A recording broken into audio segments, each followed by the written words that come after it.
तो पाकिस्तान की आर्मी अब आतंकियों वाली भाषा बोल रही है। अपने ही घर में पिटने के बाद तिलमिलाहट में बयान ऐसे दिए जा रहे हैं जो हाफिज सईद की बोली से बिल्कुल मैच करते हैं।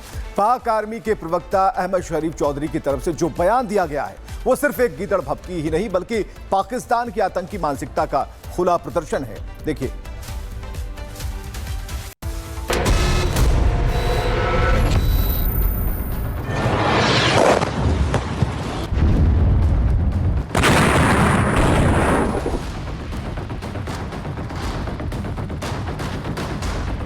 तुम हमारा पानी बंद कर दोगे, हम तुम्हारा सांस बंद कर देंगे। वो कहावत तो आपने सुनी होगी, रस्सी जल गई पर बल नहीं गया। ये कहावत पाकिस्तान पर पूरी तरह से सटीक बैठती है। एक हिमाकत की तो भारत ने घर में घुसकर ठोका, शहबाज और मुनीर की सेना पिट गई, थर थर कांप रहा पाकिस्तान घुटने पर आ गया और आखिर में सरेंडर करना पड़ा। लेकिन गीदड़ भभकी देने से बाज नहीं आ रहे, बोली भी आतंकियों वाली निकल रही है। ये बयान भले ही पाकिस्तानी सेना के प्रवक्ता का हो, लेकिन जुबान हाफिज सईद वाली है। तुम हमारा पानी बंद कर दोगे, हम तुम्हारा सांस बंद कर देंगे। ऑपरेशन सिंदूर में भारत के हाथों पिटे पाकिस्तान को भी ज्यादा वक्त नहीं हुआ है। भारत से रहम की भीख मांगते शहबाज को ज्यादा वक्त नहीं बीता है, लेकिन पाक सेना की बोली आतंकियों वाली निकलने लगी है। आतंकवादी हाफिज सईद ने भी तो कुछ इसी तरह के बयान दिए थे। सुन, अगर तू पानी बंद करेगा इंशाअल्लाह हम तेरी सांस बंद करेंगे, इन दरियाओं में फिर खून बहेगा। अब शहबाज भी करें तो करे क्या, वो भी सेना और आतंकियों के हाथों मजबूर हैं, क्योंकि पाकिस्तान में सरकार की नहीं सेना की चलती है और प्रशासन आतंकी चलाते हैं। ऑपरेशन सिंदूर में सरेंडर करने के बाद शहबाज खुद इस बात को कबूल कर चुके हैं।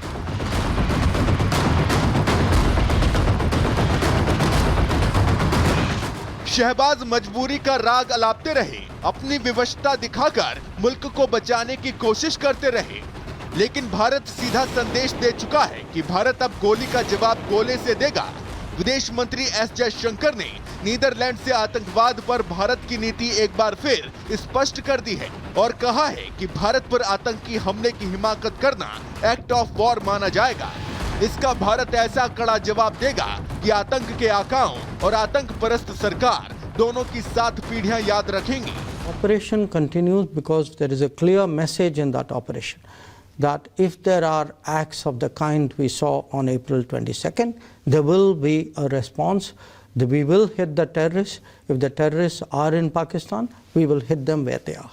So there is a message in continuing the operation, but continuing the operation is not the same as firing on each other. Right now, there is an agreed cessation of firing and military action. Whatever word you want to, but I can tell you the message is clear and the message is active. इधर पाकिस्तान की सच्चाई बताने संयुक्त अरब अमीरात पहुंची team ने दुनिया के सामने ऑपरेशन सिंदूर का सच रखा।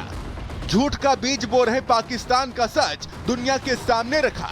आतंकिस्तान को एक बार फिर सचेत कर दिया कि सिंदूर न्याय का पर्याय बन चुका है। इस मंच से खड़े होकर हम ये कह सकते हैं कि सिंदूर अब केवल श्रृंगार का पर्याय नहीं है, सिंदूर न्याय का नया पर्याय है, सिंदूर शक्ति का नया पर्याय है। और इसके लिए भारतीय सेना के चरणों में कोटि कोटि वंदन करती हूं और आदरणीय प्रधानमंत्री श्री नरेंद्र मोदी जी का अभिनंदन करती हूं।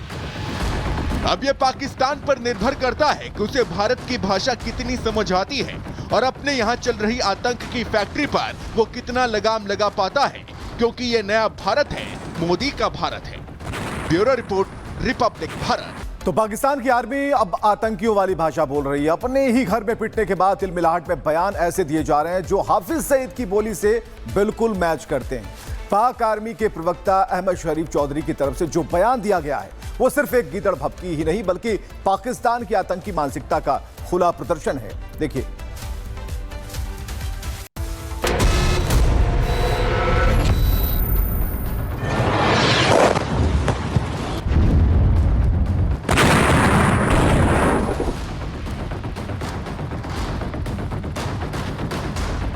तुम हमारा पानी बंद कर दोगे, हम तुम्हारा सांस बंद कर देंगे। वो कहावत तो आपने सुनी होगी, रस्सी जल गई पर बल नहीं गया। ये कहावत पाकिस्तान पर पूरी तरह से सटीक बैठती है। एक हिमाकत की तो भारत ने घर में घुसकर ठोका, शहबाज और मुनीर की सेना पिट गई, थर थर कांप रहा पाकिस्तान घुटने पर आ गया और आखिर में सरेंडर करना पड़ा। लेकिन गीदड़ भपकी देने से बाज नहीं आ रहे, बोली भी आतंकियों वाली निकल रही है। ये बयान भले ही पाकिस्तानी सेना के प्रवक्ता का हो, लेकिन जुबान हाफिज सईद वाली है। तुम हमारा पानी बंद कर दोगे, हम तुम्हारा सांस बंद कर देंगे। ऑपरेशन सिंदूर में भारत के हाथों पिटे पाकिस्तान को भी ज्यादा वक्त नहीं हुआ है। भारत से रहम की भीख मांगते शहबाज को ज्यादा वक्त नहीं बीता है, लेकिन पाक सेना की बोली आतंकियों वाली निकलने लगी है। आतंकवादी हाफिज सईद ने भी तो कुछ इसी तरह के बयान दिए थे। सुन, अगर तू पानी बंद करेगा इंशाअल्लाह हम तेरी सांस बंद करेंगे, इन दरियाओं में फिर खून बहेगा।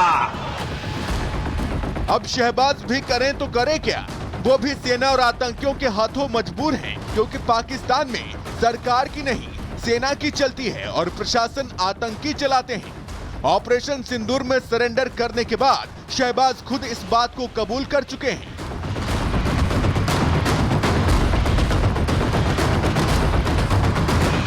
शहबाज मजबूरी का राग अलापते रहे, अपनी विवशता दिखाकर मुल्क को बचाने की कोशिश करते रहे, लेकिन भारत सीधा संदेश दे चुका है कि भारत अब गोली का जवाब गोले से देगा।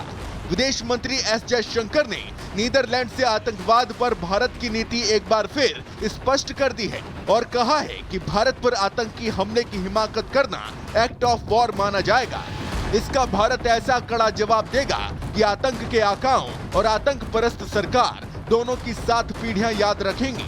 Operation continues because there is a clear message in that operation that if there are acts of the kind we saw on April 22nd, there will be a response. We will hit the terrorists. If the terrorists are in Pakistan, we will hit them where they are. So there is a message in continuing the operation. But continuing the operation is not the same as firing on each other. Right now, there is an agreed cessation of firing and military action. Whatever word you want to, but I can tell you the message is clear. And the message is active. इधर पाकिस्तान की सच्चाई बताने संयुक्त अरब अमीरात पहुंची team ने दुनिया के सामने ऑपरेशन सिंदूर का सच रखा। झूठ का बीज बो रहे पाकिस्तान का सच दुनिया के सामने रखा। आतंकिस्तान को एक बार फिर सचेत कर दिया कि सिंदूर न्याय का पर्याय बन चुका है। इस मंच से खड़े होकर हम ये कह सकते हैं कि सिंदूर अब केवल श्रृंगार का पर्याय नहीं है, सिंदूर न्याय का नया पर्याय है, सिंदूर शक्ति का नया पर्याय है। और इसके लिए भारतीय सेना के चरणों में कोटि कोटि वंदन करती हूं और आदरणीय प्रधानमंत्री श्री नरेंद्र मोदी जी का अभिनंदन करती हूं। अब ये पाकिस्तान पर निर्भर करता है कि उसे भारत की भाषा कितनी समझ आती है और अपने यहाँ चल रही आतंक की फैक्ट्री पर वो कितना लगाम लगा पाता है, क्योंकि ये नया भारत है, मोदी का भारत है। Bureau report, Republic Bharat.